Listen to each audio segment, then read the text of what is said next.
What happens when a prince who spent his life dodging controversy sits down on a show where controversy is the house specialty? Tonight, we uncover how a polite interview with Graham Norton turned into an all-out televised disaster, as Prince Harry's patience shattered under the studio lights.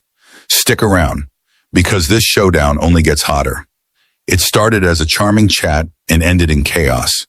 Before you judge, hear every biting word that pushed Prince Harry over the edge. This isn't just another royal interview. It's a royal reckoning. The studio was buzzing with excitement that night. The famous red sofa glowed under the lights. The audience murmured in anticipation, and Graham Norton was in his element, sipping water, checking his cards, that trademark mischievous grin plastered across his face. Everything was set for another entertaining evening. When Prince Harry walked onto the set, the cheers were deafening.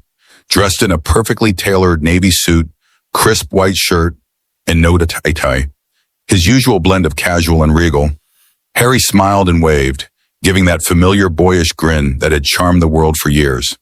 He shook hands with Graham, then slid into his seat at the far end of the sofa. "Your Royal Highness," Graham said warmly, adjusting his cards as the applause faded. "It's not often we get real royalty on this sofa. How are you, Joe? How's life treating you these days?" Harry chuckled politely. "I'm good, Graham, thank you. Busy, and lots of work with mental health, veterans, and trying to just live a little more privately these days." The audience clapped again. Graham nodded thoughtfully, his eyes glinting. "Ah, yes, privacy," he mused. "We'll get to that later, because I imagine privacy is hard when the whole world knows your name. But for now, let's talk about your latest projects. There's a documentary coming out soon, isn't there?" Harry smiled slightly and nodded, explaining the importance of storytelling and giving veterans and underrepresented communities a voice. He spoke eloquently, and the audience nodded approvingly. For the first 5 minutes, everything was smooth. Graham threw in a few lighthearted jokes. Harry played along. Laughter bounced around the studio. But then Graham's questions started to lean sharper. "So," Graham began, his smile still friendly, but his tone just a little more pointed. "You and Meghan, stepping back from the royal family, or is it stepping away, or stepping out? I lose track. What exactly would you call it?"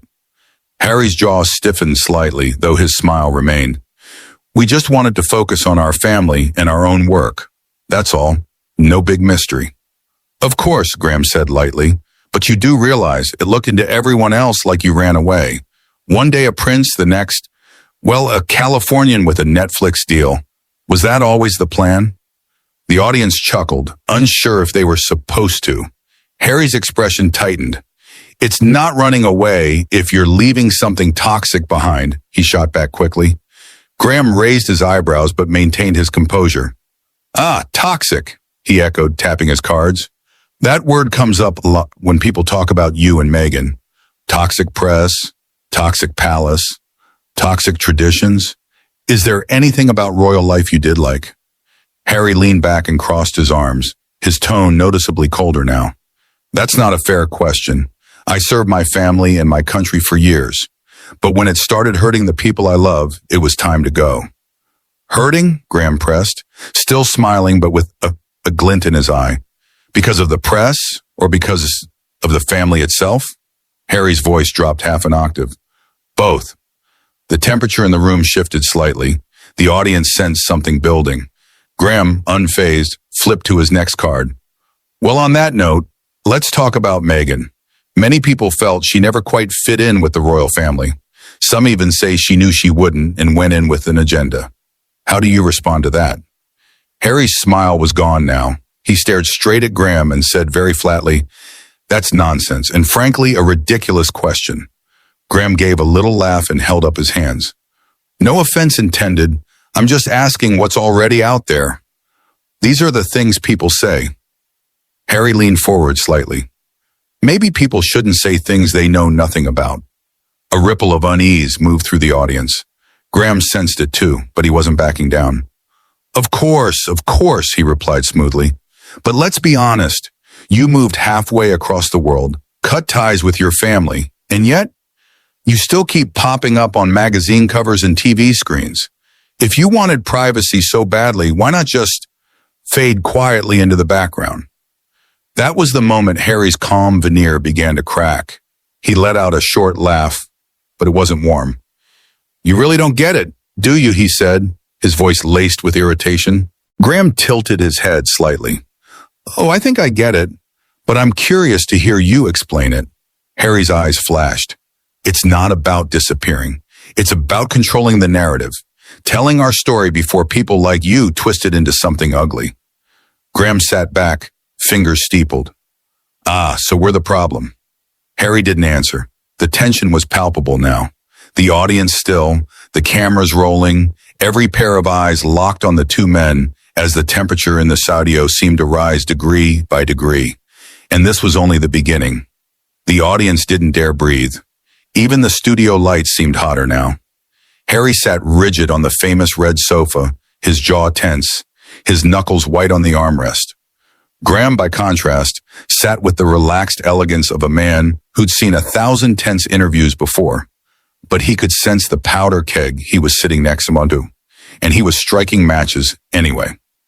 "Well," Graham said after a beat, his smile almost apologetic but his eyes glinting with challenge, "you've made it very clear you wanted to control your own story, Harry. But surely you can see how it looks a little contradictory. You asked for privacy, and yet here you are, on my show, in front of millions of people, promoting your book, your documentary, your podcasts. It's all rather public, isn't it?" Harry's lip curled ever so slightly. There's a big difference between telling your own story and letting tabloids lie about it. "Ah," Graham mused, leaning forward slightly, "but doesn't telling your story invite scrutiny? The more you reveal, the more people will analyze. You can't really expect the world to simply accept your version without question, can you?" Harry's eyes narrowed. "You mean your version?" Graham chuckled softly. "I don't have a version, Your Highness. I just have questions." There it was, a flash of red in Harry's cheeks. "And those questions are the same ones people like you have been asking for years. You don't care about answers. You just want a headline." The audience murmured. Graham smiled tightly, steepling his fingers. "All right then," he said. "Let me try something different. You've said publicly that you felt unsupported by the royal family during Meghan's time in the UK. Can you tell us specifically what support you expected? What help you asked for that was denied?" Harry exhaled sharply through his nose. "I expected them to protect her the way they protected others, to treat her like family. And they didn't." "They didn't," Harry snapped. "Next question." Graham raised an eyebrow but continued, flipping to the next card. "Very well. You've also said that racism played a large role in your decision to leave the UK. But many in the public feel that criticism of Meghan was more about her behavior than her background. Do you think you're being entirely fair when you paint it all with the brush of racism?" Harry's head jerked back as though he'd been slapped. "Excuse me," he said, his voice icy. "It's just a question," Graham said, his tone even. "Some feel you've used accusations of racism to silence legitimate criticism. Do you see how that might come across?" Harry leaned forward now, his voice rising. "No, Graham, what I see is someone trying to justify bigotry because it's dressed up as opinion." The audience gasped at the sharpness of his tone. Graham didn't flinch. "Of course," he said calmly, "but isn't it also dangerous to assume that every negative comment is rooted in racism? Sometimes people simply don't like you or your choices. That's not necessarily prejudice, is it?" Harry was glaring now. "You're walking a fine line, Graham. A very fine line." Graham's smile tightened into something colder.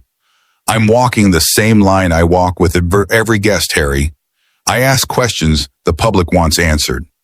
If those questions upset you, perhaps that says more about the answers than about me." The air between them was electric now. The other guests on the sofa had shrunk into the shadows, visibly uncomfortable. Even the audience, so loud and lively at the beginning, was hushed now, hanging on every syllable. "All right," Graham continued after a long pause. "Let's move on. You've described the royal family as an institution. Some would say that sounds rather impersonal for your own flesh and blood. Do you feel there's still love there, Or is it just duty and obligation at this point? Harry's nostrils flared. His fingers dug into the sofa cushion. I love my family, he said slowly, his voice low and tense. But love isn't enough when loyalty only goes one way. Interesting, Graham murmured. Do you think they feel the same about you? That you've been disloyal to them? Harry turned sharply toward him. You don't know them. You don't know me. So don't pretend you understand. Graham's tone stayed smooth as silk. I'm only asking what millions of viewers are already thinking. Harry shook his head, a bitter laugh escaping his lips. You're not asking. You're accusing. That's what you do, isn't it? Dress up mockery and judgment as entertainment. Graham's smile flickered. Entertainment and journalism aren't mutually exclusive, he replied softly. Harry's voice rose a notch, his composure beginning to crack. You think this is journalism? You think dragging people onto your sofa and picking them apart like they're animals in a zoo is journalism? Harry, Graham began, but Harry cut him off, his voice sharp now, slicing through the studio silence. No, don't Harry me. You sit there with your cards and your smirk, and you think you can just toy with people. You think because you make people laugh, you're not hurting anyone. But you are. You're just too smug to see it. The words hung in the air, the silence deafening. For the first time all night, Graham's expression hardened. He leaned forward slightly, his eyes locking onto Harry's. And you, he said evenly, his voice quiet but edged with steel. Think because you've suffered, you're beyond reproach. But you're not. You came here knowing the questions that would come. And now, you're proving exactly why people think you can't handle them. Harry froze, his eyes blazing, his breath coming faster. The audience sat in stunned silence, the tension thick enough to cut with a boar's knife. Harry's hands trembled slightly in his lap, and for a brief moment, it looked like he might walk off right then. But instead, he stayed. For now. For a few seconds, the entire studio was frozen. The audience sat wide-eyed and silent, the air thick with unease. The cameras kept rolling, capturing everything. The tightness in Harry's jaw, the faint glimmer of challenge in Graham's eyes, and the awkward, almost frightened expressions of the other guests on the sofa who looked like they wanted to melt into the cushions. Harry's breathing was audible now, shallow but quick. His posture was rigid, his hands clenched so tightly his knuckles were white. Graham, in stark contrast, leaned back in his chair with calm precision, his fingers steepled in front of him. The silence was broken when Graham gently said, You seem upset. The words were soft but sharp, like a surgeon's scalpel. Harry's head snapped toward him, his eyes blazing. Upset? You think this is upset?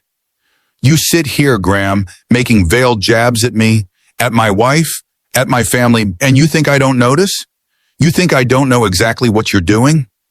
Graham's expression didn't change. And what exactly am I doing? You're turning me into a spectacle, Harry hissed. That's what you do.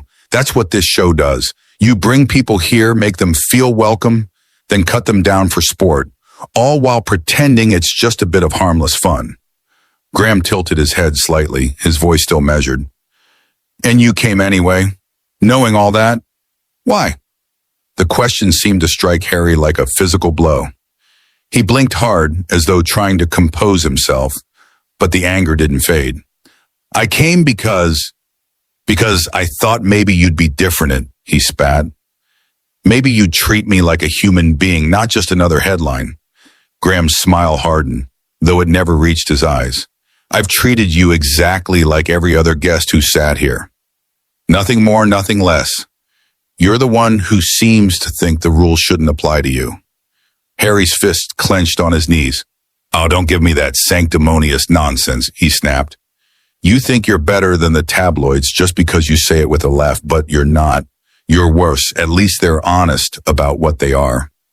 The audience let out a collective murmur at that, some gasping softly. Graham's brow furrowed, his tone sharpening ever so slightly. Worse? You're accusing me of being worse than the papers that hounded your mother to her death? Is that what you're saying? Harry shot to his feet, his face flushed with rage. Don't you dare bring my mother into this, he shouted, his voice echoing across the studio, Don't you dare! Even Graham leaned back slightly at the sudden eruption. The other guests froze, their eyes darting between the two men. Harry, Graham said after a moment, his voice even but with an unmistakable edge. You've spent years invoking her name when it suits your narrative. But when someone else does it, suddenly it's off limits? That's a double standard, isn't it? Harry's chest